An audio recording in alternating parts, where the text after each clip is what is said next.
Kaixo neskamutilak, hau da Gazteon kazetaren bideobloga. Gaur musika talde eder bati buruz hitz egingo dugu. Euskal musikaren ikur bihurtu den taldea. Taldea da Untxa.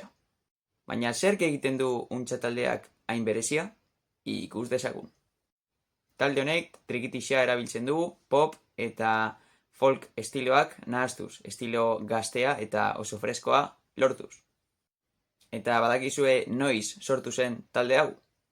2014 joango gara. Urte horretan, zenbait gazte elkartu ziren musika estilo berri bat sortzeko, eta euren izaera islatzen zuena. Taldea 6 kidez osatuta dago eta bere ezaugarri nagusiena trikitixa da. Musika estilo desberdinak erabili dituzte eta haiek dituzten printzipioak dira euskaraz hitz egitea eta abestea, freskotasuna, gaztetasuna eta batez ere energia. Taldea esan dugunez 2014an sortu zen, baina 2 urte geroago, 2016an, taldeak arrakasta ikaragarria itxela izan zuen. Entzun. Badakizu zeinten aldapan gora abestia? Bai, Untxa taldeak egindakoa da.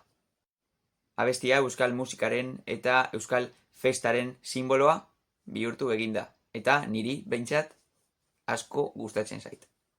Abesti honekin batera ere egin dituzte beste abesti oso famatuak, esaterako buruz behera eta lasai-lasai. Untxa taldeak YouTubeen, Spotifyn, irratian, hainbat plataformetan milioika eta milioika erreprodukzio izan ditu. Untxa taldearen musika hemen Euskal Herrian eta kanpoan ere entzuten da. Duela gutxi taldea banandu egin zen, baina nik espero dut berriz elkartzea. Eta orain galdetzen dizut, Untxa taldea gustuko duzu? Hau izan da Gazteon kazetaren bideobloga. Eskerrik asko eta laster arte.